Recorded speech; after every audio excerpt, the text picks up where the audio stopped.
Penyaliban Yesus, perspektif ilahi dan perspektif iblis.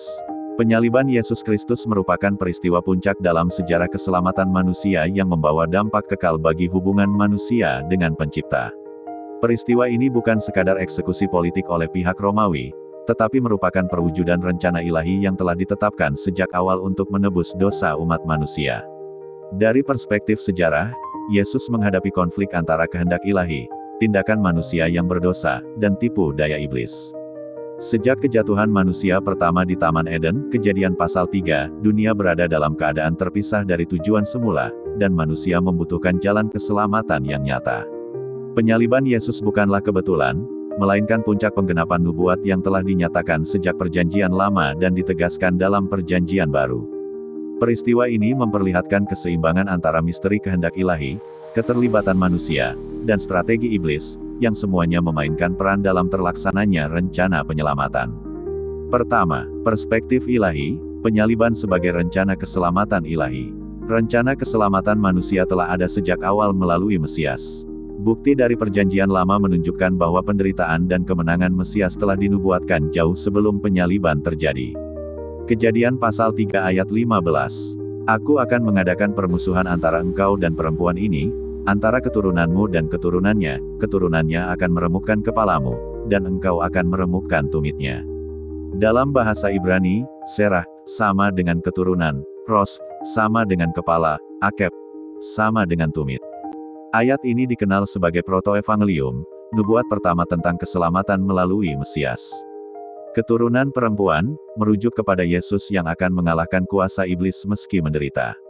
Kepalanya diremukkan menandakan kemenangan atas kuasa dosa dan kematian, sedangkan tumitnya diremukkan menunjukkan penderitaan yang harus dialami untuk mencapai kemenangan itu.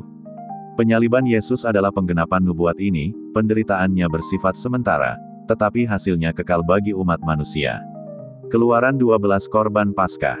Ambillah bagi setiap keluarga seorang anak domba atau kambing jantan, tidak bercela, sesuai umur setahun, untuk korban Paskah.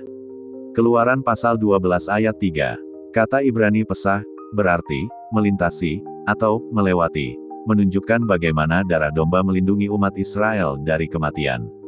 Korban Paskah menjadi bayangan dari Kristus, anak domba Allah, Yohanes pasal 1 ayat 29, yang darahnya menebus umat manusia dari dosa dan kematian.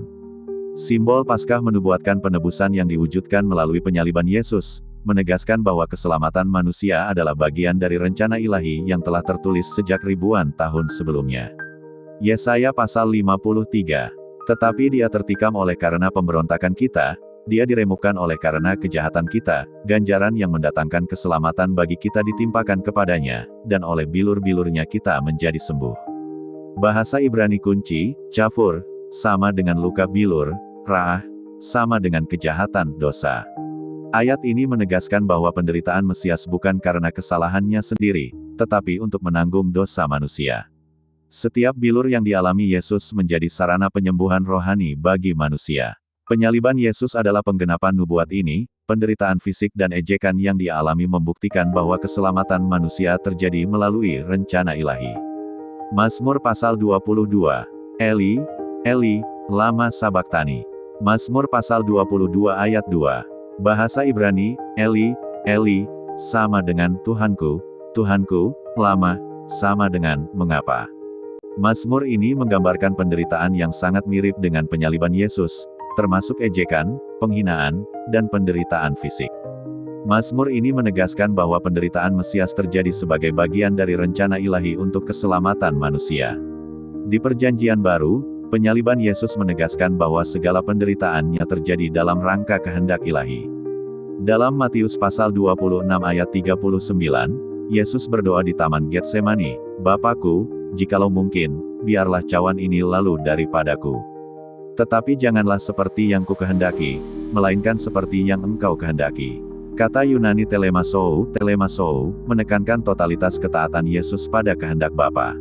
Kisah Para Rasul pasal 2 ayat 23 menyatakan, ia yang telah ditentukan menurut maksud dan pengetahuan ilahi, kamu menyerahkan dan menyalibkan dengan tangan orang-orang fasik.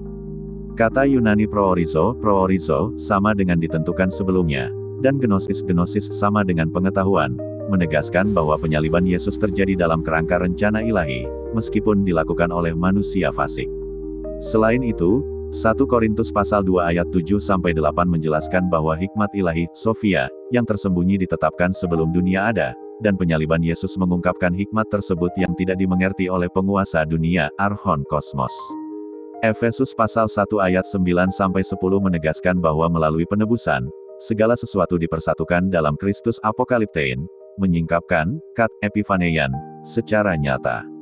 Dengan demikian, penyaliban Yesus bukan hanya pemenuhan nubuat perjanjian lama, tetapi sarana untuk menggenapi rencana ilahi yang kekal, menebus manusia, menaklukkan dosa, dan mengalahkan kuasa iblis. Kedua, perspektif iblis, penyaliban sebagai upaya menghancurkan rencana ilahi. Sementara rencana ilahi berlangsung, iblis bekerja untuk menggagalkan misi Mesias dan menahan manusia dalam dosa. Dalam Kejadian pasal 3 ayat 1-5, iblis menipu manusia pertama sehingga manusia jatuh ke dalam dosa dan kehilangan kedekatan dengan Pencipta.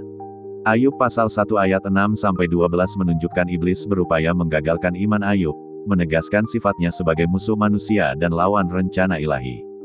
Zaharia pasal 3 ayat 1-2 menggambarkan iblis sebagai penuduh yang berusaha menjatuhkan umat yang setia, namun rencana ilahi tetap tegak dan tidak terganggu. Di Perjanjian Baru, pengaruh iblis semakin jelas. Yohanes pasal 12 ayat 31 menyebut iblis sebagai penguasa dunia ini, Archon Kosmos, yang berusaha menghalangi keselamatan manusia melalui penyaliban Yesus. Bahkan manusia bisa menjadi alat tipu daya iblis, seperti Petrus dalam Matius pasal 16 ayat 21-23 yang menentang rencana Yesus untuk disalibkan. Namun, 1 Yohanes pasal 3 ayat 8 menegaskan, Tuhan telah muncul untuk menghancurkan pekerjaan iblis, katargeo ergon. Penyaliban Yesus menjadi titik balik di mana rencana jahat iblis dikalahkan, dan keselamatan manusia ditegakkan melalui rencana ilahi. Dengan demikian, meski iblis berusaha menghalangi, penyaliban Yesus justru menjadi sarana kemenangan ilahi. Niat jahat iblis dan tindakan manusia berdosa diubah menjadi jalan keselamatan yang sempurna. Penyaliban terjadi sebagai perpaduan antara rencana ilahi, tindakan manusia, dan tipu daya iblis. Dari sisi ilahi, penyaliban adalah jalan keselamatan, pemenuhan nubuat perjanjian lama, dan kemenangan atas dosa serta kuasa iblis. Dari sisi iblis, penyaliban tampak sebagai peluang untuk menghancurkan rencana ilahi, tetapi justru menjadi sarana kemenangan. Dari sisi manusia, tindakan fasik menjadi alat yang diizinkan untuk mewujudkan maksud ilahi. Sejak Perjanjian Lama hingga Perjanjian Baru, Alkitab menegaskan bahwa penyaliban Yesus adalah bagian dari rencana keselamatan yang sempurna, sekaligus bukti bahwa segala niat jahat dapat diubah menjadi kebaikan bagi umat manusia. Penyaliban Yesus menunjukkan kuasa ilahi yang luar biasa dalam mengatur sejarah, menggenapi nubuat, dan menaklukkan kuasa dosa serta iblis demi keselamatan manusia.